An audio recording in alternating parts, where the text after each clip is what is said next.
Well, what's so interesting about Ethereum, it's everything.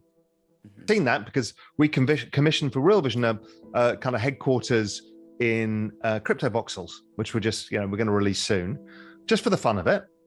And the architects, we paid in ETH, and the land we paid in ETH. So it's like, okay, well, ETH is clearly money, but ETH is technology. We know that too. ETH is also a platform of which people are building a lot of different applications. So whether we talk about community tokens, NFTs, DeFi, a whole bunch of stuff, DAOs, they're all going to be on ETH. Now, will ETH be the only chain? No. Clearly, people use Solana for stuff, and there'll be a multi-chain world of which there'll be a few giants and a long tail of stuff. And that's pretty normal. But ETH has got really interesting because of this. And then, I came out with a piece in Global Macro Investor last month called The Greatest Trade. And, here's my macro head on again, is okay, we've got this adoption that is kind of exponential, right? It's growing at least twice the rate of Bitcoin. And it's by far dwarfing the rest of the space.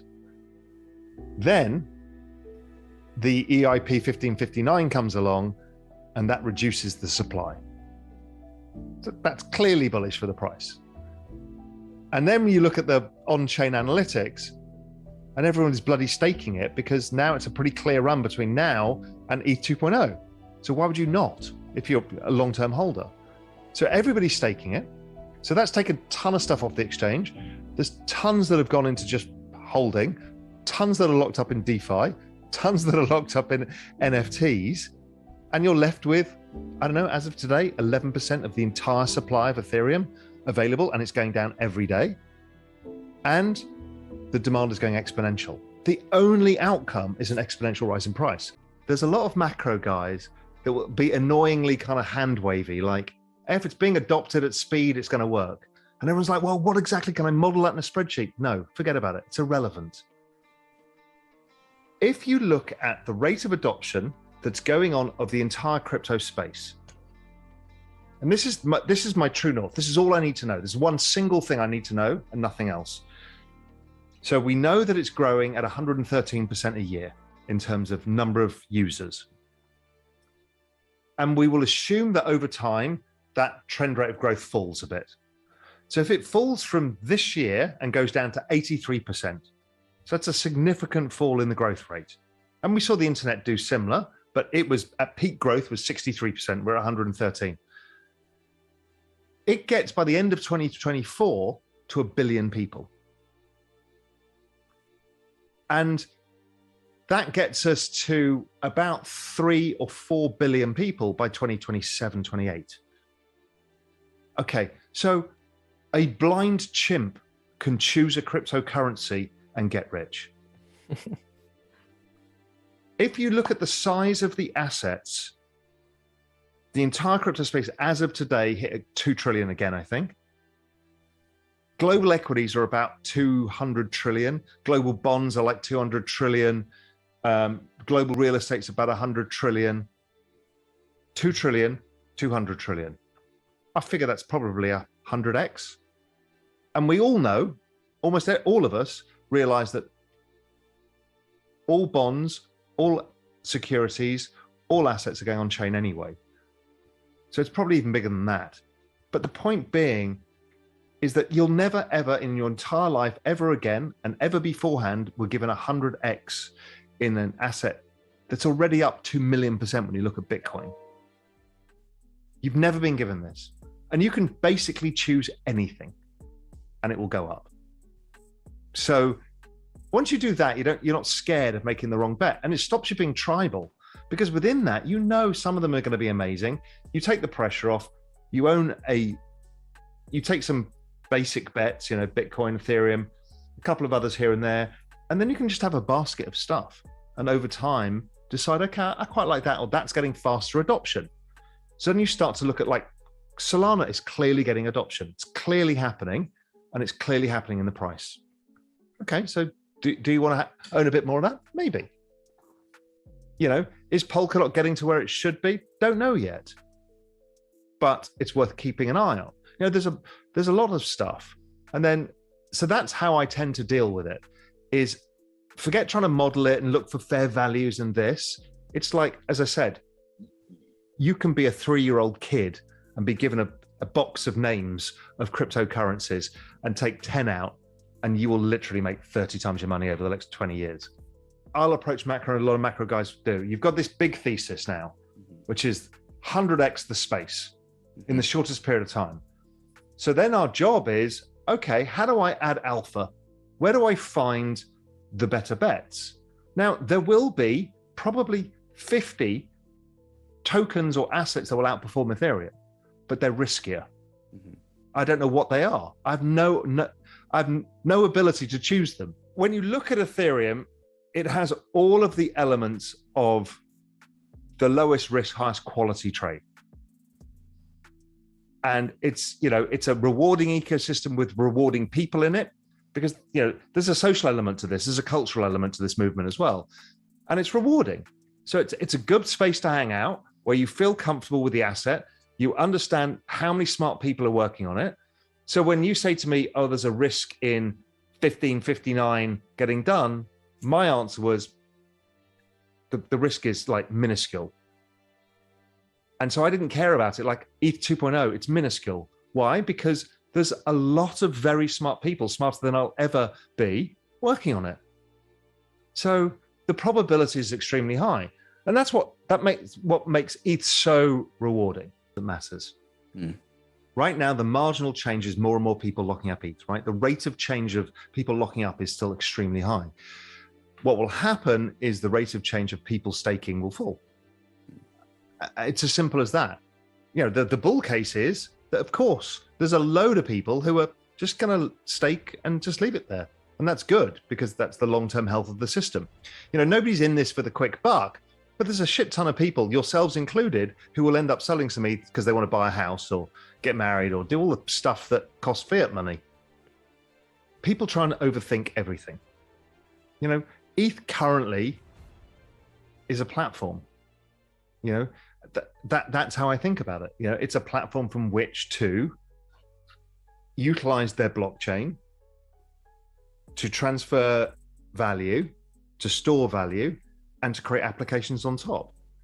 So, is elements of it money, as we talked about? Yes. Are elements of store of value? Yes.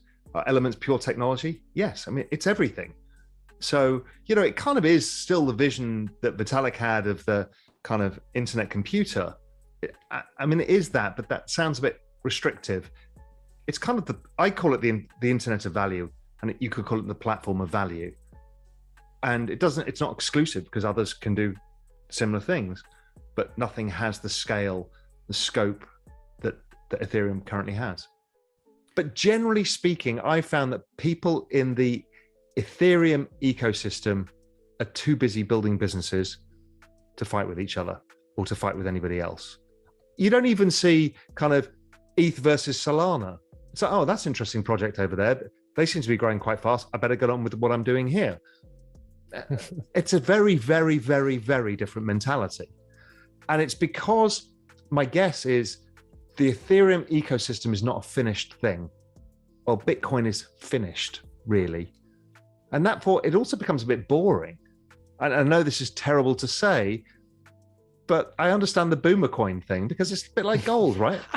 Gold's perfect. Gold doesn't have to do anything else. It's perfect. It's gold. And Bitcoin's perfect. It's Bitcoin. I mean, it's absolutely phenomenal. Now, so it's a bit boring to talk about. So then there's sovereign adoption. That is interesting. There's the institutional adoption, I think is very interesting.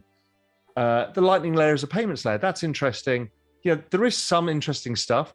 It's just not as intuitively interesting as the amount of innovation that's coming out of this space. Cycles morph and change over time. But humans, by definition, tend to be cyclical in what we do. GDP is cyclical, credit is cyclical, equities are cyclical, commodities are cyclical. So there's something inherent within how humans get excessively pessimistic and excessively optimistic, that it's cyclical. Is it driven by the halvening? Probably. Will that continue in due course? Maybe not. but there'll still be a cyclicality, and it'll keep moving around. You know, if you look at the GDP cycle, it used to be kind of every 3 years, you know, peak, trough, peak, trough, peak, trough. Then we got to modern central banking, and it started being like a 4-year cycle. And then we've seen, you know, the last one was, you know, a significant period of time, 2009 till 2020, 11 years. Over the next 10 years, we're already, all of us, dealing with this crypto exponentiality, right? We're starting to get our heads around what exponentiality means. When I say crypto goes up 5x in the last 3 months of the year, you kind of laugh, but you think, yeah, it's possible, right? That's understanding. I definitely do. That's what exponential means, right? We're starting to get our heads around this. But we've got, all at the same time, the largest confluence of technologies that are all into maturity, i.e. the exponential stage. That's AI, robotics, genetic sciences, EVs, green energy. We have distributed computing power, Internet of Things, wearable technology. There's autonomous vehicles. There's a whole bunch of these things that are game-changing. Literally, we can't get our heads around what this all means. And it's all going to happen at the same time. Now, there is a decent probability that changes the trend rate of growth finally. And then there is another probability that if you stick any money into any of these things, you can make some real returns, some really gigantic returns. And, you know, we talked about it in the crypto space. So a lot of people, I used to argue that average millennial at 32 years old was pretty screwed because their parents got an opportunity of all-time cheap valuations of equities, all-time cheap valuation of property, all-time cheap valuation of bonds and credit. They couldn't help but make money by just saving some money. They screwed it up by borrowing money, but that's what they did. And they borrowed money because their wages didn't go up. And I've proven that out over time. It's amazing.